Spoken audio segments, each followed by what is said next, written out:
Welcome to the How to Be Awesome at Your Job podcast, the show where brilliant professionals share how to sharpen the universal skills required to flourish at work. Enjoy more career fun, wins, meaning, and money with your host, Pete Makaitis. Hello, and thanks for joining us here for episode 630 with Katherine Crowley. If you have a difficult boss, if you've had some time off, you're not looking forward to re-engaging the boss, Katherine's got some pro tips on what to do when your boss is holding you back, how to work with someone you're not so thrilled to be working with. So you'll learn 1, what to do when your boss gets under your skin, 2, the 20 bad boss behaviors that drive employees nuts, and 3, the most important thing you can do when you're managing up. So if you want to check out the show notes or the transcript or the links to albums we've referenced, you can drop on by awesomeatyourjob.com/EP630. If you're listening to this in January 2021, this episode should be ad-free. I did that for you because there are many new listeners historically in January. New Year's resolutions or whatnot, that self-improvement mojo going on. So I want to be as welcoming as possible. And I'm going to give a rundown of a couple bonus resources new listeners you might not yet know about. So if you've listened to hundreds of episodes, feel free to skip a couple minutes. Or maybe I'm going to tell you something that you don't know about. So, hey, new listeners, welcome. I'm so glad to have you here. I might suggest that if you're just getting started, a great way to get oriented is to check out episode 0, start here, and then episodes A, B, C, D, E, F, which are some samplers of the types of issues that we talk about. The show, in short, is about sharpening the universal skills required to flourish at work. We go into some detail about what that means and the categories we cover there. If you're having a hard time finding episode 0 and A, B, C, D, E, F, you might need to push subscribe in your app player because they're so far back it doesn't display all episodes to non-subscribers, or simply click sort old to new inside Spotify or Apple Podcasts or Overcast, whatever you're listening to, and then you can find those. They're at the very beginning of the feed as though like an introduction in a book. So episode 0 and A, B, C, D, E, F before episode 1 can give you a great overview feel for the show. And that's a whole lot of fun. Next up, I recommend the Gold Nugget summaries. If you're not able to listen to every episode, and most listeners don't, that's cool. They pick and choose the ones that work best for them. The Gold Nugget summaries can be a great way to read the wisdom of each guest within email. That takes about 2, 3, 4 minutes to read. And you can sign up for that at the website, awesomeatyourjob.com. Those gold nuggets. With those, you get the email as each episode unveils, releases, drops, if you will, as well as access to the vault of all of the summaries from all 630 guests. So that's pretty cool. Called the Gold Nuggets. Also on the website, because every episode has been transcribed by a human, you can search the full text transcripts of everything to try and find the most applicable episode to your current issue or situation. Whatever you're dealing with, we may well, in our 630 episodes, done something to hook you up with some useful wisdom and insight. So look at the magnifying glass, search full text, all the transcripts. That's pretty handy. As well as we have categories of every episode. We tag them by a topic, a subtopic, and then a competency covered. And so you can find that at awesomeatyourjob.com/podcast. And you'll see the drop down under the podcast menu. Recent episodes by topic, competency, every gold nugget, and getting started. Those could get you nicely oriented. So that is the scoop. Welcome, new listeners. And now here's the scoop on Katherine. Katherine Crowley is a Harvard-trained psychotherapist and career consultant. She helps individuals identify and tackle psychological and interpersonal obstacles to success. She assists with career assessment, developing a personal vision, improving interpersonal skills, and creating work-life balance. Katherine is also the co-founder of K-Squared Enterprises, a management consulting firm dedicated to helping individuals and companies accomplish their business objectives while navigating the psychological challenges of working with others. She's the co-host of the podcast My Crazy Office, which is a weekly workplace podcast dedicated to helping listeners navigate their careers. Big thanks to Katherine for sharing her wisdom with us. And big thanks to our sponsors. Check them out.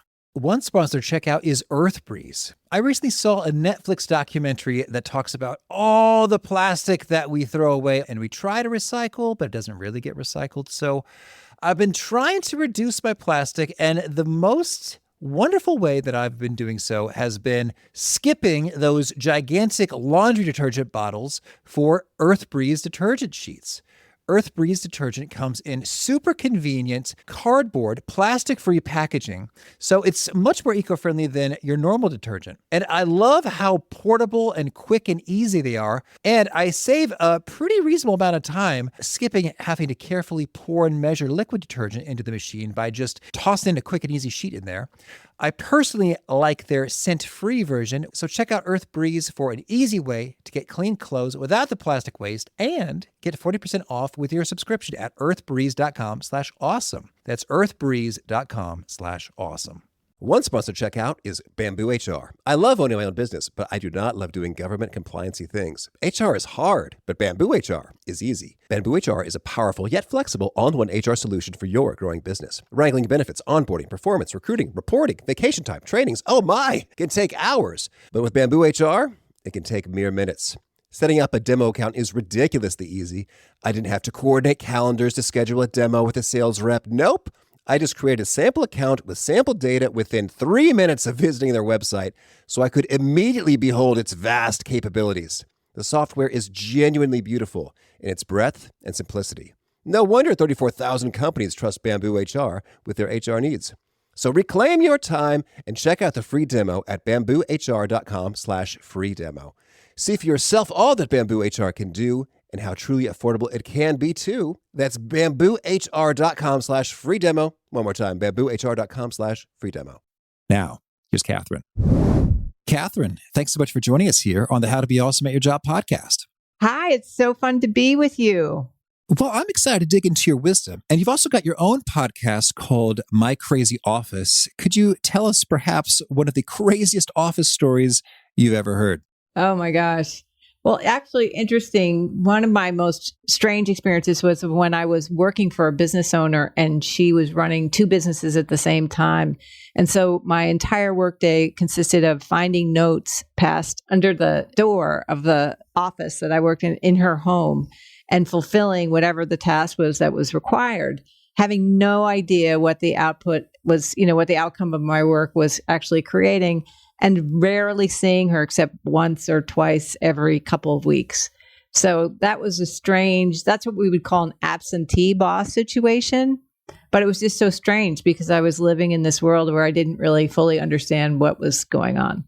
Okay. Well, so you have logged a whole host of such boss behaviors, and you've got a great title in your book, Working for You Isn't Working for Me, How to Get Ahead When Your Boss Holds You Back. So tell us, what's the big idea behind the book? Well, actually, what's interesting is that book, Working for You Isn't Working for Me, came out of the first book we wrote, Working with You Is Killing Me, which was actually more about peer-to-peer, managing up, managing down. And when that book came out, it was a national, international bestseller because it spoke to the pain of so many people. But the one thing that everyone told us, because Kathy Elster and I traveled all over the country giving talks and workshops about how to handle difficult people at work. And every lecture, someone would come up and say, you don't understand. It's my boss. That's different. This person can fire me or, demote me. And so we realized that we needed to write a book specifically about dealing with the boss, because what we learned was that people don't quit jobs. They actually quit bosses. So Working for You Isn't Working for Me was about coming to terms with, if you have a difficult boss, how do you manage them rather than waiting for them to manage you? Ooh, well, there's so much to dig into here. So let's start with your 4-step program for dealing with difficult bosses. Can you lay out those 4 steps and give us some examples of them in action? Absolutely. And the interesting thing is there's, from the Working with You Is Killing Me, there's a 4-step of unhooking. And we applied a similar thing to the Working for You Isn't Working for Me. So I'm going to talk about the unhooking process because I think it's very effective if you can do it. So the 4 steps are that you unhook physically, you unhook mentally, you unhook verbally, and you unhook with a business tool. And that means nothing except that the first thing you have to realize is that you're hooked. So you know that a boss is getting under your skin if you find that you're having physical, emotional, mental reactions every time you interact with this person. And so if you notice that you get a headache, that your stomach feels tight, that your shoulders hurt, that you have a hard time breathing, that you feel exacerbated after every meeting, you then can establish that you are hooked. Once you establish that, then you can start to unhook. And the unhooking physically part, let's imagine the favorite tough boss, which is the micromanager, the super controlling, oversees everything you do and doesn't let you make any decisions on your own. If you had that kind of a boss, what you could do to unhook physically would be that you might at the day's end work out or go for a run or go for a walk. You could splash water in your face. You could go for a drive. You could do something physically that helps you release the toxic energy that you may generate by having to deal with this person day in and day out. So that's unhooking physically. Then unhooking mentally has to do with kind of talking yourself off the ledge. So let's say that this is very common. Micromanaging boss insists that you report on every single thing that you do and everything your team does. And you find that to be just offensive. Unhooking mentally, after you've cooled your system down by physically unhooking, would be to ask yourself some important questions like, what's happening here? What are the facts of the situation? What's their part? What's my part? And what are my options? So going back to the micromanager, what's happening? This person is insisting that I give reports on a daily basis about what everyone's doing, and it's ridiculous. What are the facts? My boss is requiring this of me, and it's part of my job. What's their part? So maybe they're super controlling. They don't trust anything we do. It drives me crazy. That's the fun question to answer. But then what's my part? And in this case, it could be that my part is that I'm taking their behavior personally, that I'm assuming that this person only doesn't trust me and that it's all about not respecting my work ethic. So then your options are with a micromanaging boss. You could continue to resent them. That's always, you're allowed to do that. You could quit. You could badmouth this person and tell everyone how horrible they are and hope that they quit. Or you could say, okay, I'm working with someone who needs control.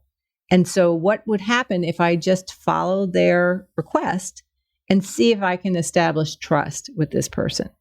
So that's where you could get to by mentally unhooking. Next, unhooking verbally is saying something to move the situation forward. So with this boss, there's high road and low road verbal communication. Low road would be, I can't believe we have to write these stupid reports. Don't you think we can do our jobs? High road could be, I understand that you're concerned that we're all on the same page. So let's try this out and meet in a month and see if it really works as a system. And then unhooking with the business tool is to pick from some kind of thing, whether it's a procedure, a policy, a document, to complete the transaction. And so in this case, you could send a follow-up email and say, I understand that we're going to be doing this reporting system for a period of time. Look forward to tracking it and seeing if it really works for you, and open to feedback along the way. And so now you've taken yourself from the hooked part where you're furious, you can't stand the person, and you are in a power struggle with them, which is usually what happens with bosses that we don't like. We get in power struggles, to calming your system down, finding viable solutions, and moving the situation forward.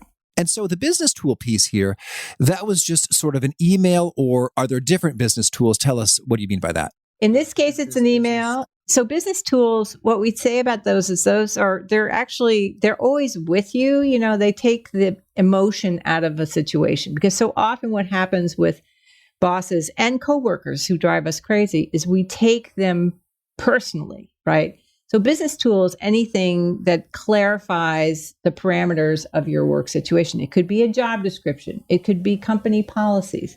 It could be documentation. If someone does something over and over that drives you nuts, usually we just store the incidents in our mind and feed a big ball of resentment. What you could do instead is document. That's a business tool, to write down what happened, to describe the effects that it's having on your job, to be clear about the costs that it may cost the company.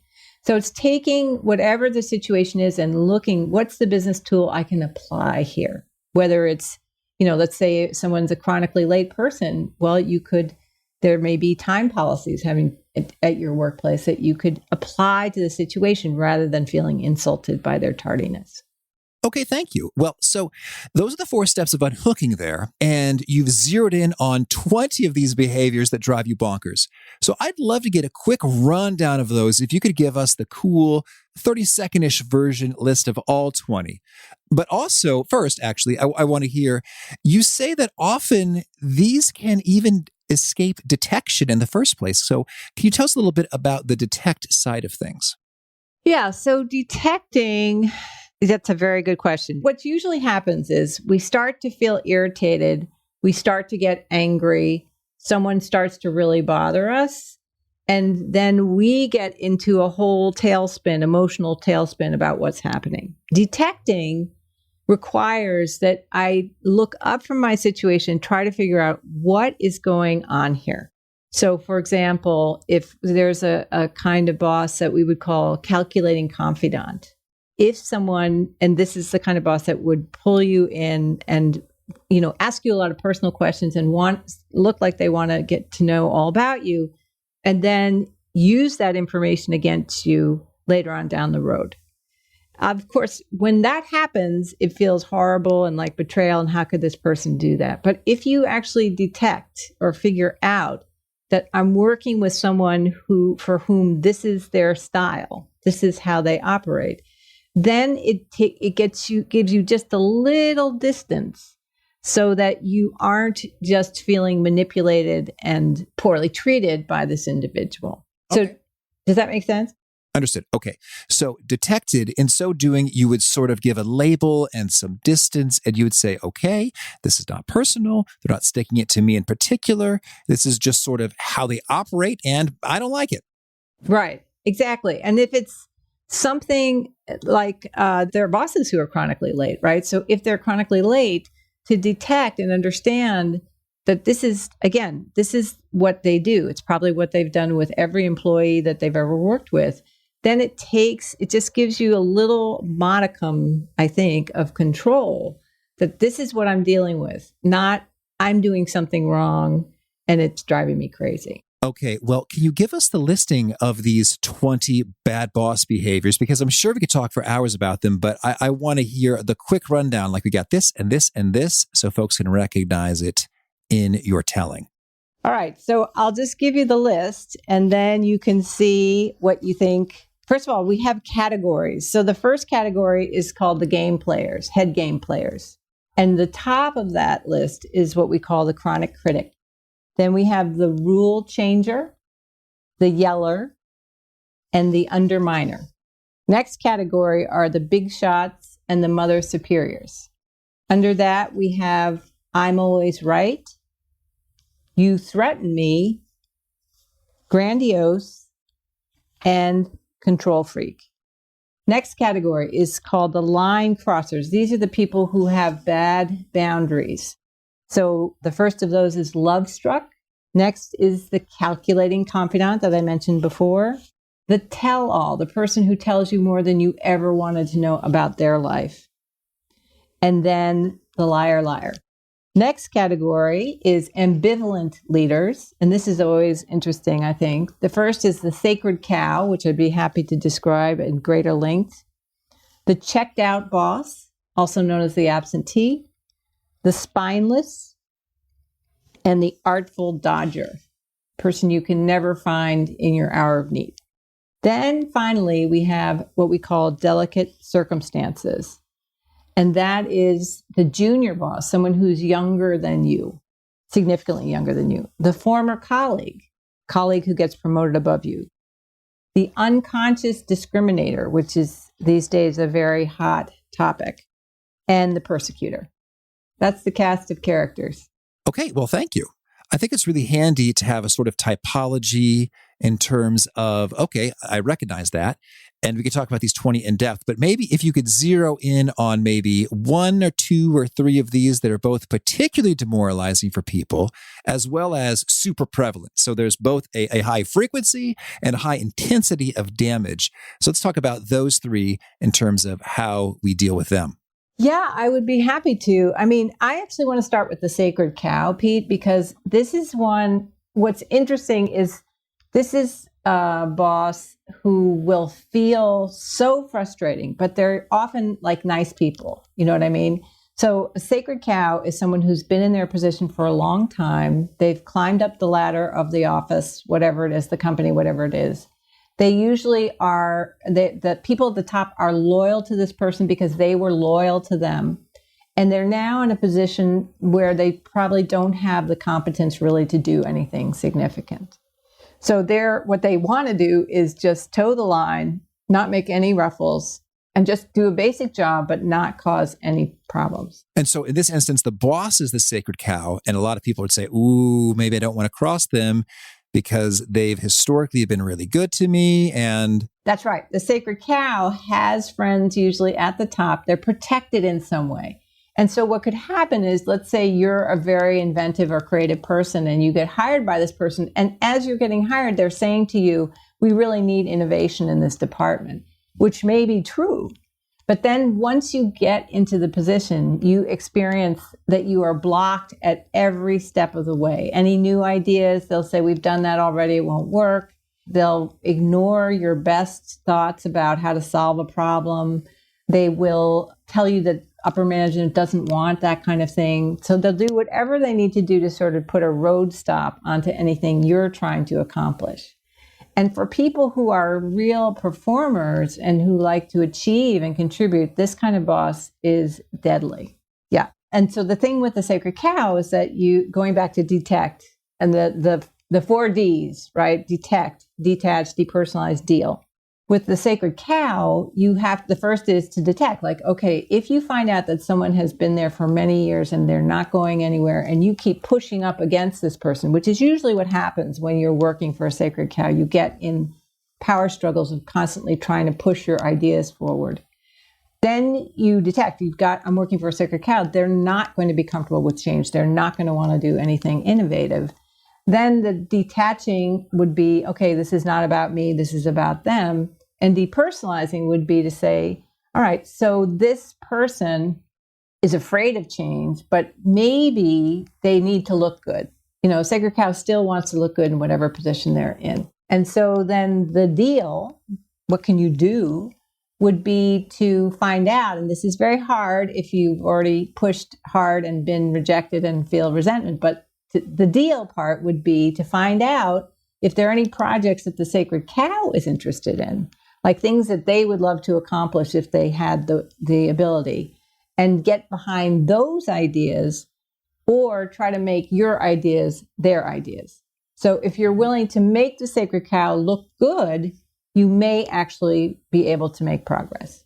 Okay, thank you. All right. So that's a handy one then. Can we hear another boss here and how we'd approach it? Yeah. So a commonly occurring and destructive, I would go to the very top of the list, which is the chronic critic. And it's funny because we have another version of the chronic critic in Working With You is Killing Me called the pedestal smasher. And these are the bosses who have very high standards for everything. And often when they first bring you on board, they tell you that you're wonderful and that you're finally going to solve their problems and that they really admire your work capacity. Once you start working for this kind of boss, the chronic critic, they then begin to find fault with everything that you do. And so they slowly start to erode your confidence because they can always find the wrong thing. One client we had who worked for a chronic critic used red highlighter, or underliner, even online with documents, to show where the mistakes were. And literally it got to the point where the client was like, would go to meetings with their neck in a brace because it was so hard to deal with this person. So they slowly can erode your confidence, and therefore detecting as soon as possible becomes a really important thing when you find out. And you can always ask around to see, have they always been so critical of everyone, or is it just me, right? You detect that they don't ever find things good enough because part of what they're doing is trying to keep you below them so that you don't threaten them, right? So you detect that. Then again, detaching, realizing this is not about you. And chances are you're never going to have the experience where they say you did an amazing job. Depersonalizing is, okay, so if that's how this person operates, then my job is to continue along and try to create, try to do a good job, but not take their statements personally. And then dealing would be to do your job, to go to other places to get recognition. So you may want to join a task force or go work with another department on a special project or go outside and join a professional association. I mean, nowadays, those are all happening online and meetups and things, but you do something like that to pump up your confidence again so that you can figure out what your next best move will be. Okay. Well, now, could you tell us an inspiring story of someone who did just that? They figured out, okay, we got a troubling thing in this behavior, what they did, and then the cool outcomes that unfolded from that. Yes. So actually, I can tell you about someone who worked for a sacred cow. And it was actually it was a prestigious institution, was very excited about the job, got there, and then had pushback for every single thing that he did. He was able to befriend that sacred cow after much frustration along a lot of, hitting walls, able to befriend that sacred cow and found out that that individual, the boss, had a very specific project that she'd always wanted done, but had never had the resources to do. He made it happen. And as a result, their department won an award, and he went on to be offered another job with another institution. All right. So there's a good story. Mm-hmm. Beautiful. And I'd also love to zoom in and hear about navigating these tricky situations. Are there any particularly powerful scripts, phrases, questions that you recommend and see are helpful over and over again? Yeah. Well, I think that's such a good question. When we wrote in both of our books, when we talk about talking to whoever the individual involved is, we always talk about how important it is to prepare yourself. Like one thing that's valuable, I think, actually in knowing, like, let's say that you work for a boss who always has to be right, for example. And there are those bosses. So you don't want to go into the conversation looking to convince them that you're right. You would prepare for that kind of a conversation by thinking, okay, how can I join with this person and their approach, right? So you could say to this individual, I know your opinion is very important to me, and I know that you usually understand things in a way that I don't, but here are my thoughts about doing X, Y, and Z. So you confirm the individual's capabilities, you try to talk to them in a way that makes sense based on how they hear and reason with things, and then you make a concrete suggestion about how you can move forward. Okay, cool. Well, now, can you tell us a favorite quote, something you find inspiring? My favorite quote may seem odd, but it is by Hoagy Carmichael, a jazz musician, and it is, "Slow motion gets you there faster." And I like it especially because in the digital age, we're all constantly running. I certainly am. I'm sure you are as well. And constantly on the go and wanting things to happen quickly. And so I find that quote, "Slow motion gets you there faster," really helpful because it helps me slow down, focus on what needs to happen in the moment, and have patience with the process. I think that's one of the biggest challenges in any situation, and certainly in a difficult work situation, is to be patient with the process. And could you share a favorite study or experiment or a bit of research? Yes. So one of the studies that we did actually was for our third book, which was Mean Girls at Work. And there we put out a request for any stories that women had about other women who they found difficult to work with. And what we were able to glean was that I would say 40% of the studies, or 40% of the stories rather, what was interesting was they were not about blatantly mean, cruel individuals. They were what we call passively mean situations, where people were excluded, where they were taken out of maybe an email link, where they were not asked to join, an event, a work event, or even a social event where they were contradicted at a meeting, but in a nice way, because that's what passive aggressive looks like. And so we found that really interesting, that 40% of the women who had difficult relationships with other women, it was more of a passive aggressive experience. And it really informed a lot of what we wrote about in the book, because women do a thing called tending and befriending. We believe we need to be nice to each other. And yet what happens in the workplace, because we're not that comfortable with direct competition, is that people end up tending, acting friendly, and then doing subversive things. Thank you. And how about a favorite book? So my favorite book is Eckhart Tolle, Towards a New Earth. Okay. And a favorite tool, something you use to be awesome at your job. So I practice what we preach. So I will say that I do on a daily basis.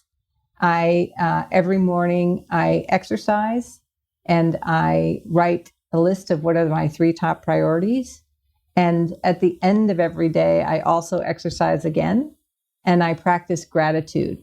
And I know that those things don't sound like business tools per se, but those set the tone for the rest of my day. And is there a particular nugget that you share that really seems to connect and resonate with folks, readers, listeners? They quote it back to you over and over again. Yes, there are 2. And one nice is... job. So I'm a psychotherapist by training. So one of the things that I will tell people is that if you're feeling hysterical, it's usually historical. Now, I did not make that up, but it is such a truism that whenever I say it, people are like, oh my God, that's so true. Because, it's not the person showing up late for a meeting. It's probably the 35 times they showed up late and the time they were late on a deadline and the time, whatever. So and that's a valuable statement just in the sense that, again, going back to the things we were talking about, unhooking, detaching, you have to calm yourself down so that you respond in a right-sized way to whatever the situation may be. All right. And if folks want to learn more, get in touch, where would you point them? I would point them to our website, ksquaredenterprises.com. That's ksquaredenterprises.com. And also to our podcast, which is My Crazy Office. And do you have a final challenge, a call to action for folks looking to be awesome at their jobs? Yes. My final challenge, actually my call to action is to, whatever your situation, if there's someone who is really bothering you, there are 2 things that you can do. One is that you need to stop and see whether you are in a power struggle with this person, because power struggles, you will not win. The second thing is you need to consider whether you're expecting this person to behave exactly the same way you do. So it's always important to examine your expectations. We often get furious at people who do things that you say, I would never do that. And yet the most important thing for figuring out how to work with people is to understand that each person is operating from a different set of expectations and behaviors.